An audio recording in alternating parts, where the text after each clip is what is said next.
Hi weavers, welcome to our channel just imagine novels. ఈరోజు మన కథ వంశీ మోహన, ఎపిసోడ్ 47. లేదురా, కానీ అది ఎలా ఉన్నా నాకు పవర్ కావాలంటే మీ బాబాయ్ కూతురికి మొగుడుగా పోస్టు సంపాదించాలి. ఆ వారసత్వంతో ఎలాగోలా మీ నాన్న ద్వారా ఏదో ఒక రాజకీయ పదవి పొందడం పెద్ద కష్టం కాదుగా అన్నాడు ధీర్. నిజమేరా, నాన్న కూడా మా తాతయ్య పేరు అడ్డం పెట్టుకునే కదా ఇన్నాళ్ళు గెలుస్తూ వచ్చాడు అంటూ రాకేష్ కూడా నవ్వాడు. అందుకే ఆ వారసత్వం మనం కంటిన్యూ చేద్దాం. ముందు నేను, ఆ తర్వాత నువ్వు. ఇంతకీ నీ బాబాయ్ కూతురు ఏ టైప్ రా? మనలాగే ఎంజాయ్ చేసే పోషణ లేక మడి కట్టుకునేదా, కన్నాంబ టైపా అని అడిగాడు ధీర్. తను నువ్వు అనుకునే ఆ 2 టైప్స్ కాదు. అవసరానికి తగ్గట్టు మారగలదు. అనవుకోగా ఉండాల్సిన చోట ఒదిగి రుక్మిణిలా ఉంటుంది. ఎదిరించే టైంలో సత్యభామల వీరగణం చూపించగలదు అన్నాడు రాకేష్. ఏంట్రా, నీ చెల్లి గురించి ఇంత హైపిస్తున్నావు అని ఆశ్చర్యంగా అడిగాడు ధీర్. అవునరా, తను చాలా డిఫరెంట్. మన ఫనీ ఆ కమల్ కూడా తనని ట్రై చేయబోతే వాళ్ళ గూబ పగిలే ఆన్సర్ ఇచ్చిందంట. నేను అప్పటికీ వాళ్ళకి చెప్పాను వద్దురా అని. నా మాట వినకుండా వెళ్ళి అవమానపడ్డారు అన్నాడు రాకేష్. ఇంట్రెస్టింగ్. ఇంతకీ నీకు చెల్లి పిక్కుందా అన్నాడు ధీర్ ఆత్రం ఆపుకోలేక. ఉంది, మా ఫ్యామిలీ పిక్లో ఉంది, చూపిస్తా ఆగు అంటూ తన ఫోన్ గ్యాలరీ వెతికి శుభ పిక్ చూపించాడు రాకేష్. ఆమెని చూడగానే ధీర్ షాక్ అవుతూ రాకేష్ని చూసి, రే బావా, నీ చెల్లి తనేనా అన్నాడు ఆనందంగా.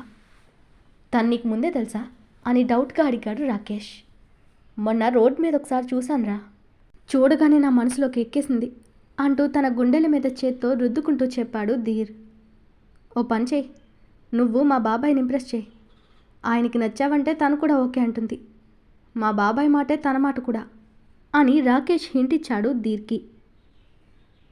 ఇప్పుడు మళ్ళీ కొన్ని రోజులు మన యాక్టింగ్తో మీ వాళ్ళ దగ్గర చూపించాలన్నమాట అని కన్నింగా నవ్వాడు ధీర్. అంతేరా, మా బాబాయ్ నీ వలలో పడ్డాడా, ఆ ఫ్యామిలీ అంతా నీ గుప్పెట్లోనే. ఇక నువ్వే శుభకి మొగుడివి అన్నాడు రాకేష్. ఇలాంటి అన్నయ్యలు కూడా ఉంటారా అంటే ఉంటారు. స్వార్థం, సెంటిమెంట్ లేని వాళ్ళు, సొంత అక్క చెల్లెళ్ళనే అమ్మకానికి పెట్టేవాళ్ళు ఉండగా అలాంటి అన్నలుండరా? ధీర్ మనసులో సాగర్ని ఎలా తన బుట్టలో వేయాలో అప్పటికే ప్లాన్ చేసి పెట్టుకున్నాడు.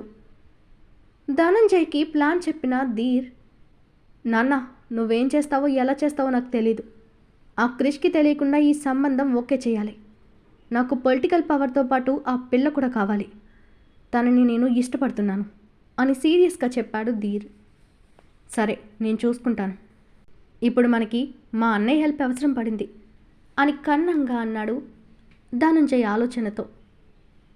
ధీర్ కొన్ని రోజులు తను అసలు రంగు ఎవరికీ తెలియకుండా మంచితనం ముసుగు వేసుకుని శుభకి, సాగర్ గారికి అతడు మంచి మనిషని అనుకునేలా వాళ్ళ దృష్టిలో పడ్డానికి డబ్బిచ్చి మనుషుల్ని సెట్ చేశాడు. వాళ్ళ దృష్టిలో అతను హైలైట్ అయ్యేలా చేయించడానికి స్క్రిప్ట్ కూడా రెడీ చేశాడు ధీర్. ఇవేమీ తెలియని శుభ హ్యాపీగా తల్లిదండ్రులతో ఆనందంగా గడుపుతుంది. తనకు ఓ కాలేజ్లో సీట్ రావడంతో జాయిన్ అయింది. వేద, శుభ ఇద్దరు సూపర్ మార్కెట్కి వెళ్ళి కావలసిన గ్రోసరీస్ తీసుకుంటూ ఉండగా చాక్లెట్ బాక్స్ చూసి దాన్ని తీసుకోబోయేలోపు మరొకరు తీసుకోవడం చూసి తలెత్తి చూసిన శుభకి మోహన కనపడింది. డిసప్పాయింట్ అయిన శుభని చూసి నవ్వుతూ, మీకు కావాలా ఇది అంది మోహన. శుభ అవును అని తలూపి, మీకు కూడా చాక్లెట్స్ తింటారా అని అడిగింది. నాకు కాదండి, మా తమ్ముడికి ఇష్టం అంటూ పక్కన ఉన్న కార్తీక్ని చూపించింది మోహన. హాయ్ హీరో అంటూ నవ్వుతూ పలకరించిన శుభ మోహన దగ్గరున్న బాక్స్ తీసుకో అంటూ కార్తీక్ చేతిలో పెట్టింది బాక్స్ శుభ. కార్తీక్ కంగారుగా, అయ్యో వద్దండి, మా అక్క కొనిస్తుంది, నాకు మీదొద్దు, అలా ఎవరి దగ్గర ఊరికే ఏది తీసుకోకూడదు అన్నాడు కార్తీక్ బాక్స్ని శుభ వైపు పెట్టి. నేను కూడా మీ అక్కనే, మరి అక్కిస్తే తీసుకోవా అని క్యూట్గా అడిగింది శుభ. కార్తీక్ మోహన వైపు చూశాడు. శుభ మోహన వైపు చూసి, తీసుకోమని చెప్పండి ప్లీజ్ అని రిక్వెస్ట్ చేసిందామే. మోహన నవ్వి, తీసుకో బంగారం అని తమ్ముడికి చెప్పి శుభకి మరో చాక్లెట్ బాక్స్ ఇస్తూ, నీ అక్కగా నేను ఇస్తున్న గిఫ్ట్ తీసుకో అంది. శుభ నవ్వి, అబ్బా మీరు భలేవారండి, నా డైలాగ్ నాకే అప్పచెప్పారు. నా పేరు శుభసాగర్, మీరు అంది. మోహన కృష్ణ, వీడు కార్తీక్ నా తమ్ముడు అంటూ మోహన ఒకరి ఒకరు పరిచయం చేసుకున్నారు శుభ ఇంకా మోహన. మీలాగే మీ వాయిస్ చాలా స్వీట్ అక్క అంది శుభ. శుభ అక్క అనగానే మోహన చంద్రికకి గుర్తొచ్చి మనసులో బాధగా ఉన్నా అది పైకి కనపడనివ్వలేదు. చిరునవ్వుతో చూసింది. అంతలోనే, ఓయ్ ఇంకా అవ్వలేదా నీ షాపింగ్ అని అడుగుతూ అక్కడికి వచ్చాడు క్రిష్. శుభ అతని వైపు చూసి, బావగారు కదక్క అంది శుభ నవ్వుతూ. భావన, ఈ కొత్త మర్దలెవరే అన్నాడు క్రిష్ మోహన వైపు చూసి నవ్వుతూ. హాయ్ బావా, నా పేరు శుభ, ఇప్పుడే మేము కలుసుకున్నాం, నాకు వీళ్ళు బాగా నచ్చారు. తను నాకంటే పెద్ద కాబట్టి అక్క అన్నాను, మీరు తన భర్త కాబట్టి బావ అన్నాను అంటూ గలగల మాట్లాడుతున్న శుభని ముచ్చటగా చూసింది మోహన. వెరీ గుడ్, నా పేరు క్రిష్. స్టూడెంట్వా, ఏం చదువుతున్నావు, ఏ కాలేజ్ అని అడిగాడు క్రిష్. శుభ కాలేజ్ పేరు చెప్పి, నిన్ననే జాయిన్ అయ్యాను బావా, బిజినెస్ టెక్నిక్స్కి సంబంధించిన కోర్సులో జాయిన్ అయ్యానని చెప్పింది శుభ. క్రిష్ తల ఊపి తన అడ్రస్ చెప్తూ, నువ్వెప్పుడైనా మా ఇంటికి రావచ్చు, నీ ఫోన్ నెంబర్ ఇవ్వు మీ అక్కకి అని చనువుగా చెప్పాడు క్రిష్. శుభ నవ్వి, ఓకే బావా, ఇక్కడ నాకు కూడా ఎవరు ఫ్రెండ్స్ లేరు, సో అక్కకు ఫోన్ చేసి తన చిట్టి బుర్రని తినేస్తాను అంది అల్లరిగా శుభ. మోహన నవ్వుతూ, నువ్వందరితో ఇలాగే మాట్లాడతావా శుభ అంది మోహన. లేదక్క, నాకు నచ్చిన వాళ్ళతోనే లిమిట్ లేకుండా వాగుతాను, నచ్చకపోతే అసలు దగ్గరకు కూడా వెళ్ళను అంది శుభ మోహనతో. మంచి అలవాటు, నీ షాపింగ్ అయితే తనకు హెల్ప్ చేయి శుభ, నాకు టైం లేదు వెళ్ళాలంటూ క్రిష్ మోహన చేతికి కార్డు ఇచ్చి పిన్ నెంబర్ చెప్తూ, నీకు వాడికి కావాల్సినవి తీసుకోండి, నాకేదో మిగిలించేయాలని కాస్ట్ చూస్తూ కూర్చోకు, నచ్చినవి అవసరమైనవి తీసుకునిరా, డ్రైవర్ వస్తాడు సరేనా అన్నాడు క్రిష్. మోహన మొహం ముడవడంతో, అబ్బా ఏమైందే అన్నాడు క్రిష్. నాకు ఇవన్నీ చేయడానికి భయం, ఇలా షాపింగ్ ఎప్పుడూ చేయలేదు కదా, కార్ట్ ఎలా యూజ్ చేయాలో కూడా నాకు రాదు, ఏదైనా మిస్టేక్ చేస్తే ఎలా అని ఇబ్బందిగా చెప్పింది మోహన క్రిష్తో.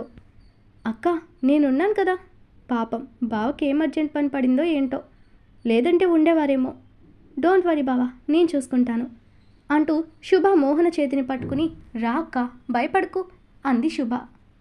క్రిష్ నవ్వి, థ్యాంక్స్ రా అని శుభ తల నిమిరి, జాగ్రత్త అంటూ మోహన నుదుటిన ముద్దు పెట్టాడు క్రిష్. శుభ వాళ్ళ అన్యోన్యత చూసి, నువ్వు చాలా లక్కీ బావా, బావకి మీ మీద చాలా ప్రేమ అనుకుంటా అంది. మోహన నవ్వి, అవును అని తల ఊపి క్రిష్ వెళ్ళిపోవడంతో కార్తీక్తో కలిసి కావలసిన షాపింగ్ చేసింది. బిల్ వేసే దగ్గర శుభ హెల్ప్తో బిల్ కట్టింది మోహన. డ్రైవర్ వచ్చి లగేజ్ అంతా కారులో పెట్టడానికి తీసుకువెళ్ళాడు. ఇక్కడ మనం గమనించాల్సిన విషయం ఏంటంటే, క్రిష్కి ఆల్రెడీ శుభ తెలుసు, కానీ అతను మోహన ముందు బయటపడలేదు. శుభ ఏమో పాపం క్రిష్ని మర్చిపోయింది ముందు కలిసిన విషయం. శుభ ఇంతసేపు ఎక్కడికి వెళ్ళావు, నిన్ను వెతుక్కోవడమే సరిపోయింది అంటూ వేద శుభని కోప్పడుతూ కూతురి పక్కనున్న మోహనుని చూసి షాక్ అయి వెంటనే తేరుకుని, ఎవరితను అంది శుభతో మెల్లగా వేద. శుభ వేద చేతిని పట్టుకుని, ఇక్కడే పరిచయమైంది మా, తన పేరు మోహన, అక్క తను మా అమ్మ వేద, ఇక ఈ బుజ్జిగాడు కార్తీక్, వీళ్ళు నాకు బాగా నచ్చారమ్మా, తనని అక్కగా వీడిని తమ్ముడిగా ఫిక్స్ అయిపోయాను అంటూ ఒకరినొకరు పరిచయం చేసి అల్లరిగా చెప్తున్న శుభ మాటలకి వేద బలవంతంగా నవ్వింది. మోహన వైపే చూస్తూ, చాలా చక్కని పేరు మోహన అంటూ తన చెంప మీద చెయ్యేసి నిమురుతూ, మీ అమ్మ నాన్న ఎవరు, ఎక్కడుంటారు అని ఆరాలు తీసింది వేద. వాళ్ళు లేరండి, అమ్మ నాన్న మాకు దూరం అయిపోయారు అని బాధగా చెప్పింది మోహన. అయ్యో సారీరా అంటూ కార్తీక్ తల నిమిరి, బాబెందుకు డల్గా ఉన్నాడు, ఏమైనా హెల్త్ బాలేదా అని అడిగింది వేద. అవునండి, తనని హార్ట్ సర్జరీ జరిగి కొన్ని రోజులే అయింది తనకు, అందుకే అలా ఉన్నాడు, వాడు బాగుంటే చాలా అల్లరి చేసేవాడు, ఇలా కుదురుగా ఒక్క నిమిషం కూడా ఉండేవాడు కాదు అంటూ కార్తీక్ తల ప్రేమగా నిమురుతో చెప్పింది మోహన. ఇప్పుడు ఓకే కదా అని కన్సర్న్తో అడిగింది వేద. సర్జరీ సక్సెస్ అయింది, ఇక ఏం భయం లేదన్నారు డాక్టర్లు. సరేనండి ఇక మేము వెళ్తాము అంటూ శుభ వైపు చూసి బాయ్ చెప్పింది మోహన. ఓకే బాయ్ అక్క, నేను తర్వాత ఫోన్ చేస్తానులే అంది శుభ. మోహన సరే అని తలూపి ఇద్దరికి బాయ్ చెప్పి వెళ్ళిపోయింది. వేద మనసులో ఉన్న డౌట్ని శుభ ముందు బయటపడకుండా మేనేజ్ చేసి, శుభ ఇక పద లేట్ అయింది మీ నాన్న మన కోసం వెయిట్ చేస్తూ ఉంటారు అంది వేద. సరేమా అంటూ ఇద్దరూ అక్కడి నుండి వెళ్ళిపోయారు, వేద ఇంకా శుభలు ఇద్దరు. క్రిష్ ప్రణవ్ని కలిసి, ఏంటి అర్జెంట్గా రమ్మన్నావు, ఏమైనా తెలిసిందా అని ఆత్రంగా అడిగాడు క్రిష్. అతడేమో తన చేతిలో ఉన్న ఫోటో క్రిష్కి ఇస్తూ, ఇది మీ అత్తయ్యే, ఆ పక్కనున్న అతడు గుళ్ళో పెళ్లి చేసుకున్నారు. ఆ రోజు గుళ్ళో అనుకోకుండా వేరే పెళ్ళి కవర్ చేస్తున్న ఫోటోగ్రాఫర్ అనుకోకుండా మీ అత్తయ్య వాళ్ళని ఫోటో తీశాడంట, ఆ ఫోటోనే ఇది అన్నాడు ప్రణవ్. క్రిష్ ఆ ఫోటోలో ఉన్న తన అత్తయ్య పక్కనున్న అతన్ని చూస్తూ, ఇతన్ని ఎక్కడ చూసానే అని ఆలోచిస్తూ, అతడి వివరాలు ఏమైనా తెలిసాయా అని అడిగాడు. అతను కూడా ఒక పెద్ద కుటుంబానికి చెందిన వ్యక్తి అని మా ఎంక్వైరీలో తెలిసింది సార్, కానీ ఎవరని క్లియర్గా తెలియలేదు. మీకు ఇతన్ని ఎక్కడైనా చూసారేమో గుర్తు చేసుకోండి సార్ అన్నాడు ప్రణవ్. లేదు, నేను చూడలేదు, కానీ మా తాతయ్యకి ఏమైనా తెలిసే అవకాశం ఉండొచ్చు, నేను ఆయన అడిగి తెలుసుకుంటాను అని ఆ ఫోటోని తన ఫోన్తో పిక్ తీసి పెట్టుకుని, ఇంకా ఏదైనా తెలిస్తే నాకు కాల్ చేయి ప్రణవ్ అని చెప్పి బయటకు వచ్చిన క్రిష్ తన తాతయ్యకు ఫోన్ చేశాడు. ఆయన తన భార్య కంటపడకుండా రూమ్ లాక్ చేసుకుని ఫోన్ ఆన్ చేసి, చెప్పు క్రిష్ అన్నారు మెల్లగా. తాతయ్య, మీ ఫోన్కు ఒక పిక్ పంపిస్తాను చూడండి, అతన్ని మీరు ఎక్కడైనా చూసారేమో గుర్తు తెచ్చుకుని చెప్పండి అని అడిగాడు క్రిష్. ఎవరు క్రిష్ అతడు అని తాతగారు అడగగా, అత్తయ్యని పెళ్లి చేసుకున్న వ్యక్తి అని క్రిష్ చెప్పాడు. ఏంటి, పెళ్ళా? నిజమా? ఈ విషయం నాకు తెలియదు క్రిష్ అని ఆయన బాధగా అంటూ ఉంటే, వాళ్ళేదో గుళ్ళో సామూహిక వివాహాలు జరుగుతుంటే అక్కడ పెళ్లి చేసుకున్నారు తాతయ్య. అత్తయ్య ఏమీ నీతి తప్పి పరువు పోయేలా చేయలేదు, మీకు కూడా తెలియకుండా ఇంకేదో జరిగింది తాతయ్య. నాకెందుకు నాన్నమ్మ, మా నాన్న బాబాయ్ మీదే అనుమానంగా ఉంది తాతయ్య అన్నాడు క్రిష్ కోపంగా. నువ్వు అతని ఫోటో పంపించు నాన్న, నేను అతన్ని ఎక్కడైనా చూసుంటే చెప్తాను అంటూ కన్నీళ్లు తుడుచుకున్నారు తాతగారు. అలాగే తాతయ్య అంటూ సాగర్ పిక్ తన తాతయ్యకి పంపిన క్రిష్ కాసేపు వెయిట్ చేశాడు తాతయ్య సమాధానం కోసం. తాతగారు ఆ పిక్లోని కూతురిని తడిమి చూసుకుని పక్కన ఉన్న యంగ్ ఏజ్లో ఉన్న సాగర్ని గుర్తుపట్టడానికి ట్రై చేశారు, కానీ ఆయనకు అతనెవరో తెలీదు. లైన్లో వెయిట్ చేస్తున్న క్రిష్, ఇతనెవరో మీకు తెలుసా తాతయ్య అని అడిగాడు ఆయన్ని.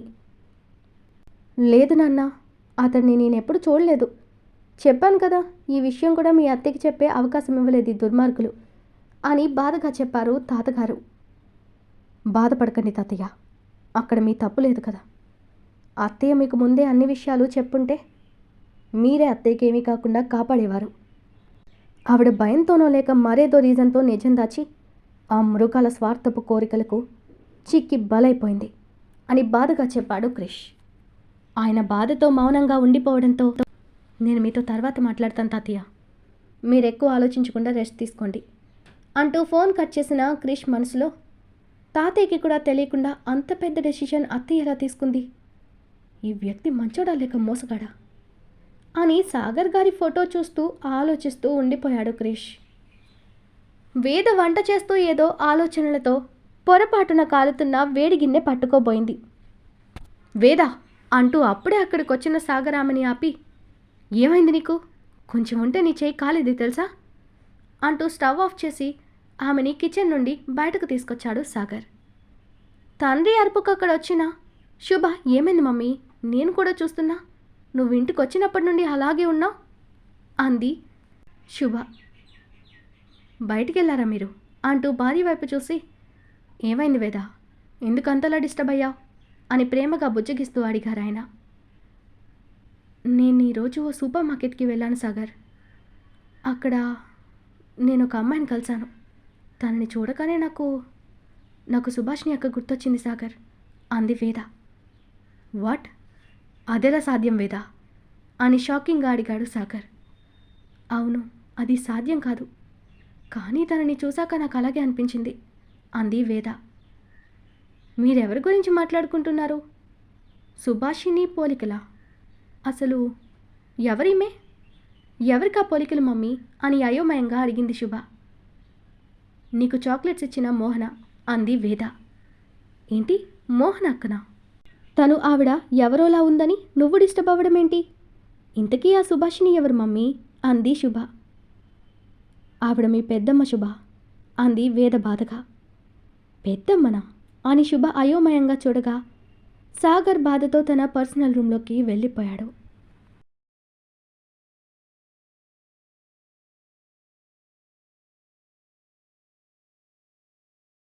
ఈరోజు మన కథ ఇక్కడితో కంప్లీట్ అయింది. ఈ స్టోరీ మీకు నచ్చినట్టయితే ప్లీజ్ స్టోరీని లైక్ చేసి కామెంట్ రూపంలో మీ అభిప్రాయాన్ని తెలియచేయండి. అలాగే ఛానల్ని సబ్స్క్రైబ్ చేసుకుని షేర్ చేసి మాకు సపోర్ట్ చేయండి. నెక్స్ట్ అప్డేట్తో మళ్ళీ కలుద్దాం. అంతవరకు బాయ్.